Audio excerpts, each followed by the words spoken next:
Hello and welcome again Marshal Institute. तो अब हम लोग बात करने वाले हैं आज के लेक्चर में अबाउट द रे diagrams of convex mirror. Last lecture में हम लोगों ने डिस्कस किया था रे डायग्राम्स के बारे में कनकेव मिरर के। तो आज हम लोग कन्वेक्स मिरर के रे डायग्राम्स करेंगे। और उससे पहले मैं आपको एक गुड न्यूज़ अगर दूँ तो आज के लिए गुड न्यूज़ आपके पास दो हैं। आपके लिए एक्चुअली मेरे पास दो गुड न्यूज़ हैं। वो ये है कि नंबर 1 की रे डायग्राम्स कन्वेक्स के केस में हमारे पास सिर्फ दो हैं। और दूसरी गुड न्यूज़ ये है कि आज हम लोग रिफ्लेक्शन का फुल फ्लेज कंप्लीट टॉपिक खत्म करने वाले हैं। ठीक है, तो अब हम लोग स्टार्ट करते हैं फ्रॉम द रे डायग्राम्स ऑफ कन्वेक्स मिरर। इसमें सबसे पहले तो मैं आपको बता दूं कि अगर हम लोग बात करते हैं फर्स्ट रे डायग्राम की, तो उसके लिए सबसे पहले हम लोग बना लेते हैं एक कन्वेक्स मिरर जिसमें रिफ्लेक्टिंग सरफेस जो है वो आपका आउटर साइड होता है। सिमिलरली जैसे हम लोग एक पोल डिस्कस करते हैं, सेंटर ऑफ द मिरर पे एक सेंटर ऑफ कर्वेचर होता है आपके पास। ठीक है, तो इसमें क्या है कि आपकी मैं यहाँ पे बता दूं कि पोजीशन जो होती है, पोजीशन ऑफ ऑब्जेक्ट, और यहाँ पे लिख देते हैं position of image. So position of object जो है इन द फर्स्ट केस हमारे पास रहता है किस पे, यस नो डाउट हमारे पास पोजीशन ऑफ द इमेज है एट इंफिनिटी, राइट।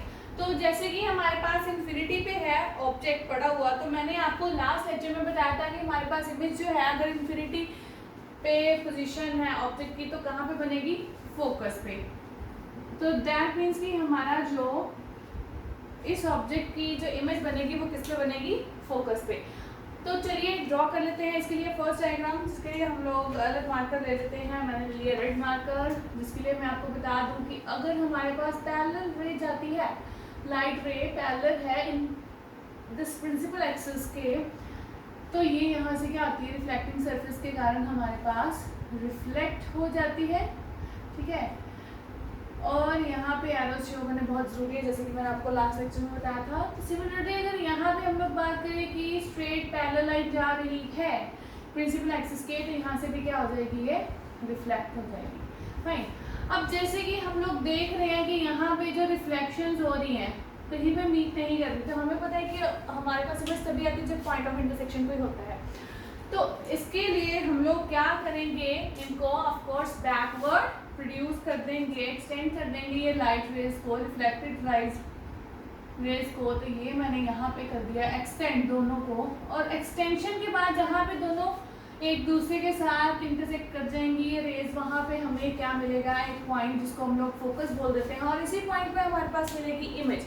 जैसे कि फर्स्ट केस कनकेव मिरर के केस में भी था, वैसे ही हमारे पास इसके केस में है। और यहाँ पे मैं बता दूं कि जो इमेज का साइज होगा वो हमारे पास यहाँ पे क्या आएगा, हाईली डिमिनिश्ड। और साथ ही में मैं आपको बता दूं कि इन the case of convex mirror हमेशा हमारे पास जो इमेज बनेगी वो वर्चुअल और इरेक्ट ही हमारे पास बनती है। तो यहाँ पे हम लोग लिख देते हैं कि यहाँ पे जो इमेज बन रही है वो क्या है, वर्चुअल एंड इरेक्ट।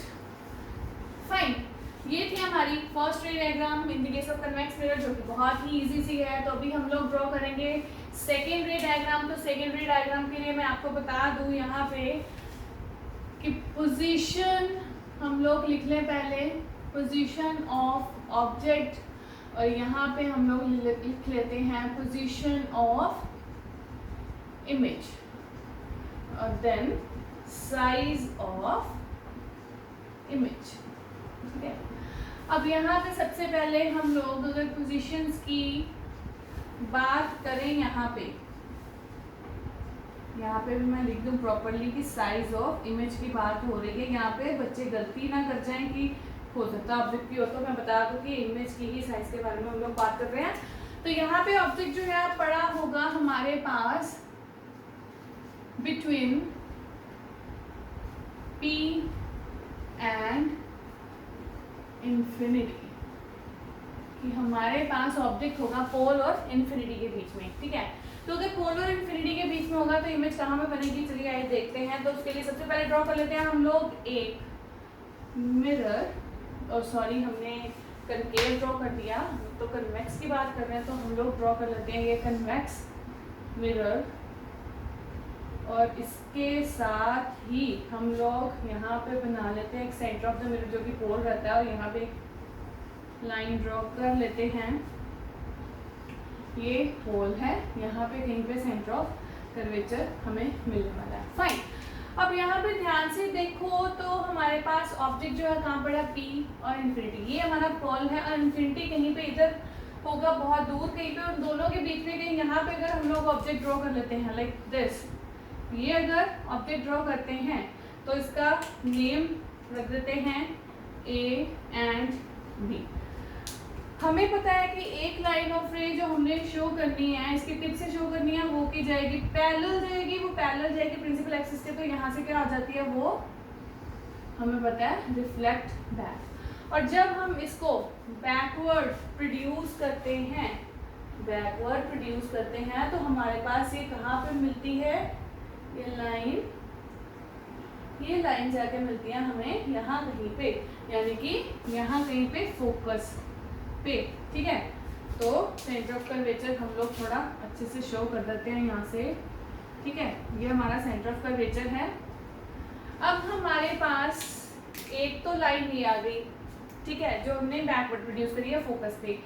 एक हमें पता है हमने क्या करना है, इसकी टिप से सेंटर ऑफ कर्वेचर से पास करवानी है, तो चलिए वो भी करवा लेते हैं हम लोग, वो ब्लू स्केच से करवा लेते हैं मार्क। तो ये ऐसे करके यूं करके यहाँ से जाने वाली है, मतलब यहाँ कहीं से जाके यहाँ पे मैं डॉटेड बना देती हूँ, तो यहाँ कहीं पे ये जाएगी। फाइन, तो ये भी आपको क्लियर है। फाइन, अब एक और जो हमारे पास चीज आती है, वैसे तो हमारे पास यहाँ पे जो पॉइंट ऑफ इंटरसेक्शन तुम लोग को मिल रहा है, यहीं पे हमारे पास इमेज जो है नजर आ जाएगी इस पॉइंट ऑफ इंटरसेक्शन पे, जो मैंने यहाँ पे ड्रॉ कर दिया है, ठीक है। जो कि हम लोग इसका अगर नेम रखते हैं तो मैं ब्लैक मार्कर से लिख देती हूँ, ये है A डैश और ये है B डैश। लेकिन अगर एक और जो लाइन जो कि इस एंगल को डिवाइड करती है टू एंगल्स में, एक इंसिडेंस और एक रिफ्लेक्शन के केस में, अगर वो भी देखा जाए तो हम लोग के पास यहाँ पे जो एंगल ऑफ रिफ्लेक्शन जाएगा, ये भी कहाँ पे जाके मीट करेगा, सेंटर ऑफ कर्वेचर पे, ठीक है। जहाँ पे मैं आपको बता दूं कि ये दो एंगल यहाँ पे हमारे पास बनेंगे, एक होगा आपका एंगल ऑफ इंसिडेंस और दूसरा होगा एंगल ऑफ रिफ्लेक्शन। तो ये आपके पास इमेज आ चुकी है, और इमेज का साइज अगर देखा जाए तो वो कंपैरेटिवली स्मॉल है साइज ऑफ द ऑब्जेक्ट से। तो हम लोग यहाँ पे लिख सकते हैं सबसे पहले पोजीशन कि हमारे पास इमेज कहाँ पे बनी है, बिटवीन P एंड F। तो यहाँ पे हम लोग लिख देते हैं बिटवीन P एंड F हमारे पास इमेज बनी है, और जो साइज है हमारा, साइज क्या है, diminished.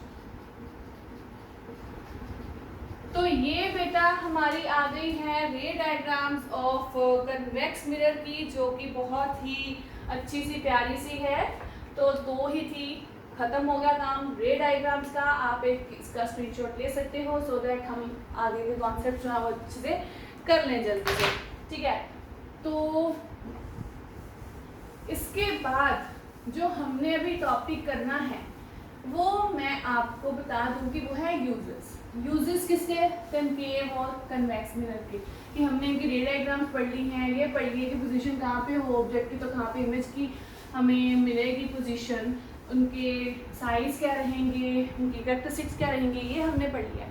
But about the uses, तो यूजेस में मैं आपको वर्बली बता रही हूँ कि कनकेव मिरर जैसे कि टॉर्च होती है, हेडलाइट्स होती हैं आपके व्हीकल्स की, फिर उसके बाद में आपकी जो सर्च लाइट्स होती हैं, या फिर डेंटिस्ट भी जो मिरर यूज़ करते हैं, वो हमारे पास कौन सा मिरर होता है, yes concave mirror.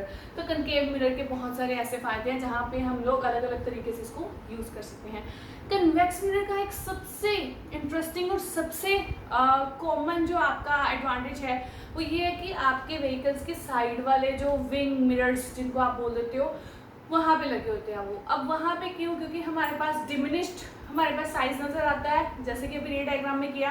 Diminish size मतलब कि जो भी पीछे से आ रहा है व्हीकल वो प्रॉपरली एक तो सारे व्यू मतलब अच्छा बन जाएगा और प्रॉपरली हमें दिख जाएंगे सारे, और स्मॉल साइज में, जिसके कारण कोई भी दिक्कत नहीं होने वाली ड्राइविंग के केस में। तो वहाँ पे हम लोग कन्वेक्स मिरर यूज़ करते हैं। तो ऐसे बहुत सारे छोटे छोटे और भी बहुत सारे फायदे हैं कनकेव और कन्वेक्स मिरर के, जो आपका है होमवर्क की उनके आपके जितने भी यूजेस आपको मिलते हैं आपको अच्छे से लिख के, तो मेरे को कॉपी पे लिख के अच्छे से सेंड करने हैं। नंबर आप सबको मेरा पता है, फिर भी मैं लिख देती हूँ यहाँ पे, 9023241111। अगर आप चाहो तो ऐप पे भी मेरे को सेंड कर सकते हो। जो बच्चे ऐप पे नहीं जुड़े हुए हैं वो मेरे को इस नंबर पे सेंड कर सकते हैं, कोई क्वेरी हो तो पूछ सकते हैं। तो चलिए डिस्कस करते हैं हम नेक्स्ट टॉपिक रे डायग्राम्स के बाद। जो टॉपिक है वो है सबसे पहले आपका साइन कन्वेंशंस का, कि हमारे पास साइंस कैसे लेने हैं in the case of ray diagrams to solve some numericals, अगर हमारे पास वैल्यूज गिवन है। तो सबसे पहले इसके लिए मैं बता दूं कि लेट अस सपोज कि हमारे पास एक है मिरर, ठीक है। अब ये तो पता चल ही गया होगा कि कौन सा मिरर है, यस कनकेव मिरर। अगर यहाँ पे हमारा पोल होता है सेंटर ऑफ द मिरर और ये हमारी होती है principal axis, let us suppose कि यहाँ पे कहीं पे है हमारा सेंटर ऑफ कर्वेचर, यहाँ पे फोकस है, यहाँ पे हमने एक बना ली है ऑब्जेक्ट, ठीक है, और यहाँ पे हमारे पास कहीं पे है इमेज, फाइन। अब अगर ध्यान से देखो तो हमारे पास, पहले तो इसका नामकरण कर लेते हैं, ये है आपका A एंड B और ये है आपका A dash and B dash, fine. अब सबसे पहली बात कि जो डिस्टेंस होते हैं ना, डिस्टेंसेस जितने भी आपने इनमें लेने हैं, पर डिस्टेंसेस हमेशा सेंटर ऑफ द मिरर से लेते हैं, मतलब कि पोल से लेते हैं।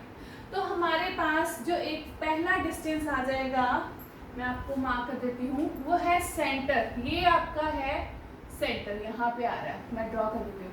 तो इस सेंटर से लेके ये जो ऑब्जेक्ट तक का डिस्टेंस होता है ना, सेंटर ऑफ द मिरर से लेके ऑब्जेक्ट तक के डिस्टेंस को हम लोग डिनोट करते हैं भाई U से। किससे डिनोट करते हैं?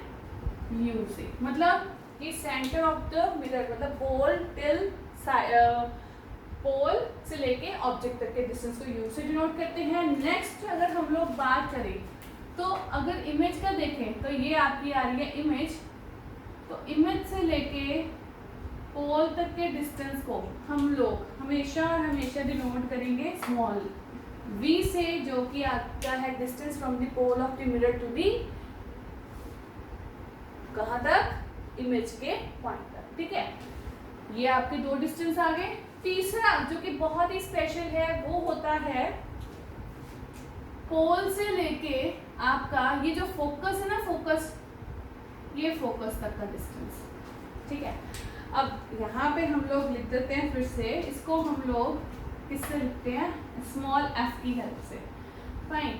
अब मैं आपको बता दूं ये u जो है आपका क्या है, डिस्टेंस। चलो मैं थोड़ा बड़ा लिख देती हूँ सो दैट तुम लोगों को अच्छे से क्लियर हो जाए। ये आपका है distance from the pole to the object, ठीक है। v जो आपका है, v होता है आपका distance from the again pole to the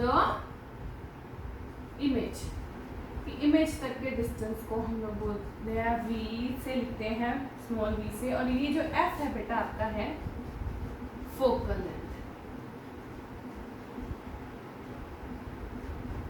focal length को हम लोग स्मॉल f से डिनोट करते हैं, ठीक है। और ये फोकल लेंथ क्या आती है आपकी, distance from the pole to the focus, ठीक है। अब ये जो मैं बता दूं कि एक ना हम लोग रिलेशन करते हैं between F and radius of curvature. यहाँ पे मैं लिख देती हूँ कि एक हम लोग रिलेशन करते हैं, sorry, relation between small F and capital R. यहाँ पे मैं बता दूं कि स्मॉल एफ क्या है, आपकी focal length, and capital R is your radius of curvature.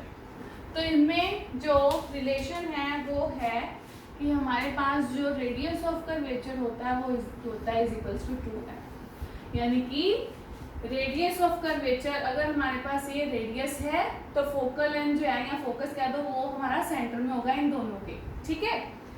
तो ये एक रिलेशन है जो कि आपको अच्छे से याद रख लेना है, बहुत ही ज़रूरी है।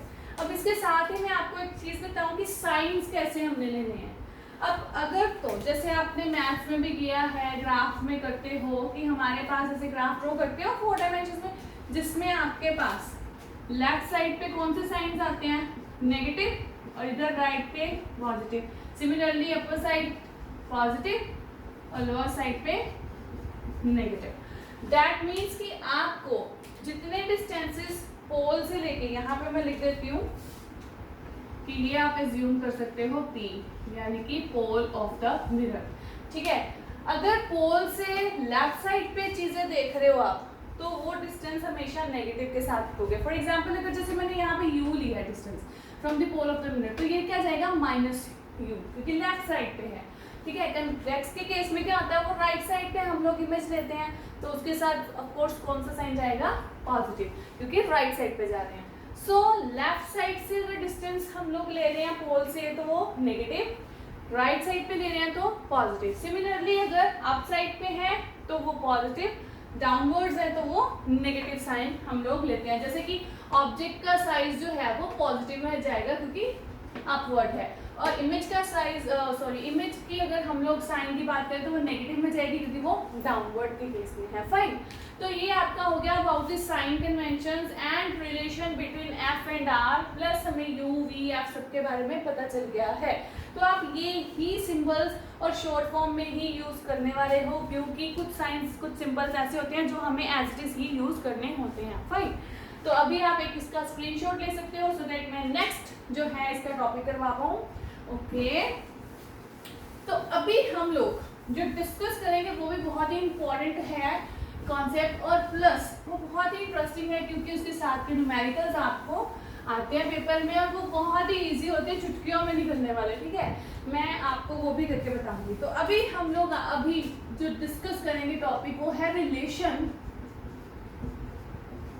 Between U V and F, या फिर आप इसको बोल सकते हो और लिख देते हैं यहाँ पे, या फिर आप इसको बोलते हो बेटा मिरर फॉर्मूला, जो कि बहुत ही इंपॉर्टेंट है।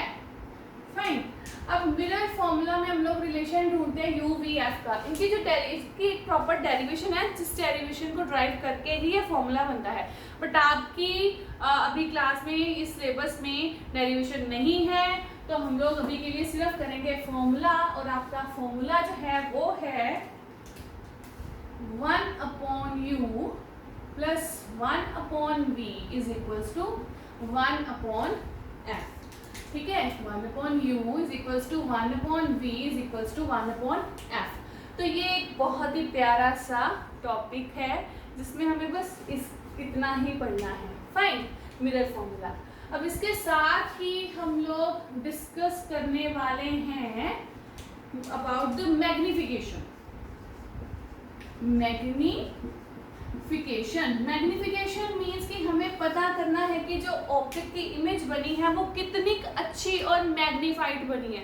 तो उसके लिए भी एक हमारा फॉर्मूला होता है, और वो फॉर्मूला क्या जाता है मैग्निफिकेशन के लिए, यहाँ पे मैं लिख देती हूँ कि अगर हमें मैग्निफिकेशन चाहिए इमेज की कि वो कैसी और कितनी आ रही है मैग्नीफाइड इमेज। तो उसके लिए फॉर्मूला होता है बेटा, लिख लेती हूँ मैं। ऊपर होता है साइज ऑफ द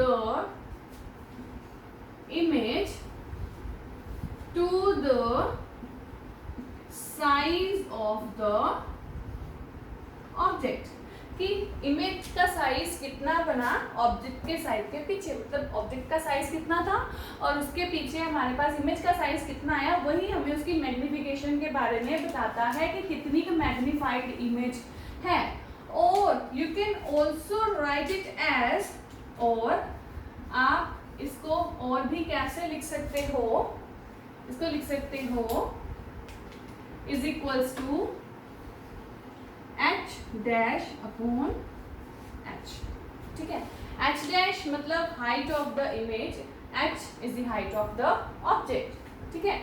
और आप फर्दर अगर इसको लिखना चाहो तो वो भी हमारे पास तरीका है, वो लिख सकते हो v upon u, as v upon u मतलब कि v is the distance from the pole to the image and u is the distance from the pole of the mirror to the till the कहाँ तक, distance object तक का। Fine, तो ये हमारे पास formula, चाहे ये लिख दो, चाहे ये लिख दो, चाहे ये लिख दो, one is the same thing. लेकिन मैं आपको एक चीज बता दूं, यहाँ पे बता देती हूँ साइड पे एक कॉर्नर पे, कि हमारे पास for real and inverted image हमारे पास ये जो मैग्निफिकेशन जाती है माइनस यू अपॉन वी, मतलब माइनस का साइन यहाँ पे जाएगा। लेकिन वही मैं आपको बता दूं कि अगर हम लोग बात करते हैं for virtual and erect image की, तो उसमें आपकी मैग्निफिकेशन जो है वो बेटा हमेशा जाती है पॉजिटिव में। वो क्यों? क्योंकि आपको पता है कि कन्वेक्स के केस में दो जो रे डायग्राम्स है हमने इमेज जो है दोनों अपवर्ड साइड पे बनी है, जिसकी वजह से डिस्टेंस जो है वो सारे पॉजिटिव में जाएंगे, प्लस उनकी जो इमेज बनती है वो राइट साइड पे बनती है। तो अगर हमारे पास रियल इन्वर्टेड इमेज है तो वो नेगेटिव में है, वर्चुअल इरेक्ट है तो वो पॉजिटिव में है। फाइन, तो ये एक बड़ा प्यारा सा कॉन्सेप्ट है, आप इसकी स्क्रीनशॉट ले सकते हो। इसी के साथ हमारा रिफ्लेक्शन जो पार्ट था रिफ्लेक्शन का लाइट चैप्टर के अंडर वो सारा खत्म हो गया है। बट अभी हमारे पास ये जो फॉर्मूला है इसके रिलेटेड मैं आपको एक न्यूमेरिकल सॉल्व करके दिखाऊंगी, जो कि आपकी एनसीईआरटी बुक का फर्स्ट न्यूमेरिकल है, सोल्ड न्यूमेरिकल, सो दैट आपको अच्छे से समझ लग जाए। और बाकी न्यूमेरिकल्स आपको बैठ के करने हैं सैटरडे संडे घर पे, सो दैट अच्छे से तुम लोग रिवाइज कर सको न्यूमेरिकल्स। इसीलिए 2 दिन दे रही हूँ। रिफ्रैक्शन पार्ट में अगर कोई प्रॉब्लम होगी, ऊपर नंबर मेरा लिखा है, आप उस नंबर पे मेरे को कॉल कर सकते हो, मैसेज भी कर सकते हो। जो ऐप में है वो ऐप में भी मेरे को मैसेज कर सकते हैं। तो चलिए मैं आपके लिए स्टेटमेंट पढ़ देती हूँ, मैं लिखूंगी नहीं। स्टेटमेंट आपकी जो है न्यूमेरिकल फर्स्ट, ठीक है। तो फर्स्ट न्यूमेरिकल है आपका, जिसमें वो कहता है कि हमारे पास a convex mirror used for rear view on automobile has a radius of curvature 3.00 m। सबसे पहले उसने क्या दिया है? रेडियस ऑफ कर्वेचर, मतलब कि r दिया हुआ है 3.00 m। उसके बाद उसने बोला if a bus is located at 5.00 m from the mirror, from the mirror मतलब कि हम लोग इसको कंसिडर कर सकते हैं एज u, जो कि है आपकी 5.00 m, and find the position and nature of the size. हमने क्या फाइंड करना है? Find position and nature of image. यही बोला ना उसने? कैसे ही बोला। अब सबसे पहली बात कि हम लोग यहाँ पे बात कर रहे हैं कन्वेक्स मिरर की। तो कन्वेक्स मिरर के लिए हम लोग के जो डिस्टेंस है u का वो जाएगा नेगेटिव में, तो पहले ही नेगेटिव लगा लेते हैं। और साथ में मैं आपको बता दूं कि अगर इनके पॉइंट से मूव करोगे तो सिंपली हम लोग ब्लैक मार्कर ओके, हम लोग सिंपली इसको 3 मीटर भी लिख सकते हैं। यहाँ पे मैं आपको बता देती हूँ वो क्यों, क्योंकि अगर 3.00 को आप रिजॉल्व आउट करोगे पॉइंट को तो वो आपका क्या बचेगा 3, और इधर भी हम लोग इसको सीधा सीधा 5 भी लिख सकते हैं। ठीक है, तो आप चाहो ये वैल्यूज यूज कर लो, चाहो ये वैल्यूज यूज कर लो, तो कोई भी दिक्कत वाली बात नहीं है। तो चलिए बढ़ते हैं हम लोग सोल्यूशन की तरफ। तो सोल्यूशन में क्या है आपके पास, कहता है कि हमारे पास फाइंड करनी है पोजीशन कन्वेक्स में, मतलब कि हमें यहाँ पे v फाइंड आउट करना है। एज मिरर फॉर्मूला जो हमारा होता है बेटा वो क्या आता है 1/v plus 1/u is equals to 1/f। और हमें v फाइंड आउट करना है, यहाँ पे v फाइंड आउट करना है तो कैसे लिख सकते हो 1/v is equals to 1/f minus 1/u। As we know कि u हमें गिवन है, f इज नॉट गिवन, तो यहाँ पे लिख लेते हैं, कहता है यहाँ भी लिख लेते हैं, कहते हैं एज हमारे पास रेडियस ऑफ कर्वेचर जो 2f के इक्वल होता है, इसको हम कैसे लिख सकते हैं f is equals to r/2, क्योंकि हमें r गिवन है तो हम लोग r निकाल लेते हैं, r की वैल्यू पुट कर लेते हैं, दैट इज 3.00 अपॉन हमारे पास क्या आ गया 2। तो ये हमारी जो वैल्यू है इसका आंसर अगर डिवाइड करोगे तो वो डिवीजन के बाद हमारे पास क्या चला जाएगा, यस डिवाइड करो, अगर आप इसको डिवाइड करते हो तो कितना चला जाएगा 1.50। ओ ठीक है, तो नेक्स्ट हम लोग डिस्कस करेंगे, अभी हमारे पास f निकल आया तो ये f की वैल्यू जो है इस फॉर्मूले में आप लोग पुट कर दोगे यहाँ पे। ठीक है, ये वैल्यू आप किस में पुट करोगे, इधर f में, और u की हमारे पास वैल्यू कितनी है -5.00, तो वैल्यूज पुट करते हैं। चलिए 1/v is equals to 1/f, और इस साथ में यहाँ पे है हमारे पास माइनस, और u भी है हमारे पास माइनस में -5.00। तो ये आपको जब सॉल्व करना है तो सॉल्व करके आपको इसका डायरेक्ट जो आंसर है वो क्या मिलेगा 1. सबसे पहले हम लोग नेगेटिव साइन को सॉल्व आउट कर लो, क्योंकि माइनस माइनस है तो बन जाएगा 5, और इसको सॉल्व करने के बाद आपका जो आंसर आएगा वो क्या आएगा, दैट इज, हाँ जी सॉल्व करो, और सॉल्व करने के बाद आपका आंसर आ जाएगा 1.15। इसका जब एलसीएम लोगे, एलसीएम लेके सॉल्व करोगे तो 1.15। अब ये आपके पास बेसिकली क्या आया है 1/v, और 1/v मतलब साइज ऑफ द इमेज आपके पास आ चुकी है।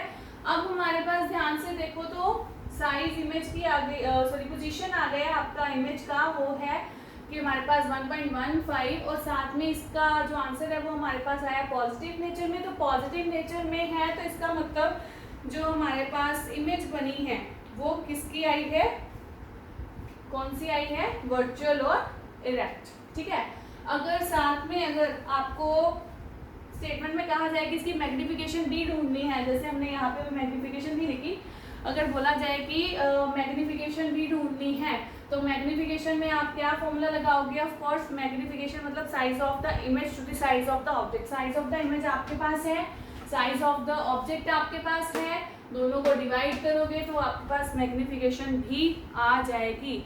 तो बहुत ही सिंपल से न्यूमेरिकल्स हैं, सीधी सीधी वैल्यूज हैं, सीधी सीधी वैल्यूज को आपको पुट करना है, पुट करके सिंपली आंसर निकाल देना है। तो ये आज का हमारा टॉपिक सारा रिफ्लेक्शन का था, जो कि हो गया है खत्म। जिसने पुरानी वीडियोस नहीं देखी प्लीज पुरानी वीडियोस देख लो, सो दैट तुम लोग को हर एक चीज जो है रिफ्लेक्शन की समझ लग जाए, क्योंकि नेक्स्ट लेक्चर में हम लोग जो शुरू करेंगे वो है totally different portion, that is refraction. Fine, तो तब तक के लिए आप यहाँ तक और प्लस इसके सॉल्व अनसॉल्व न्यूमेरिकल सारे सॉल्व करके देख लो। If you find any problem call me at this number, message me. तो मिलते हैं फिर हम लोग मंडे को। Till then be safe, be at home. Thank you very much.